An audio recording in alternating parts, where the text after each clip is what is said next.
as you mentioned, implementation is my theme. I think systems, particularly politicians, but often system leaders, they get heavily engaged in the policy debate.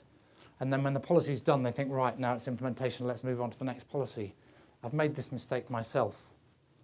But actually, implementation is, I mean, I'm exaggerating slightly, but it's like 90% of the challenge. You can have policy after policy.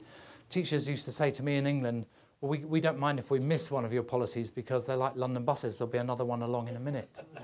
But that wasn't right. We had a strategy. We also had a lot of other stuff floating around that we shouldn't have done looking back. We kind of muddied the waters.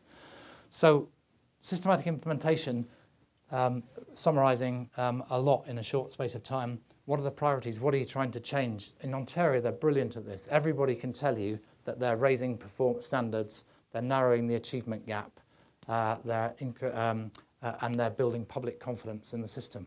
3 clear goals. Everybody you ask can tell you that's what they're trying to do. So they're clear about their priorities. And then obvious but not always done, how are you planning to do it? You know what you want to do, how are you planning to do it? Where's the plan?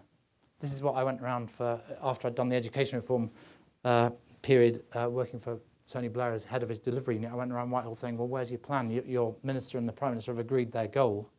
Where's the plan? They didn't have a plan. So we work up plans with them. Then you get a plan, that's a start, and then you need a good plan, and then you can get started. So planning is really important. And then this is really important in government.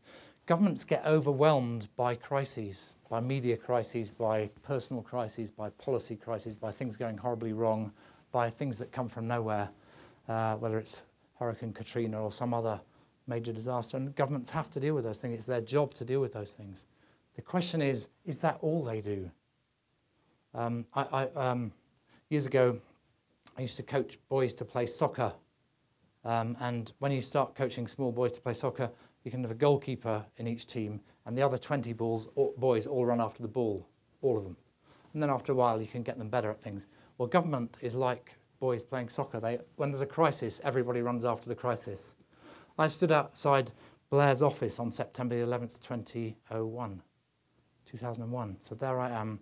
There's a mill of people in there. There's obviously the Prime Minister, there's security people, there's media people, there's transport people, there's policy people, there's political advice people. They're all milling around, and I'm thinking, what's my job? What's my role in this situation?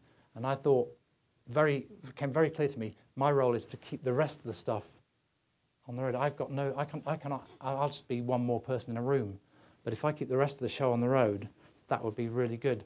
So the routines that drive performance are really important in government. And then finally, you've got to get the relationships right, and that's a whole other story.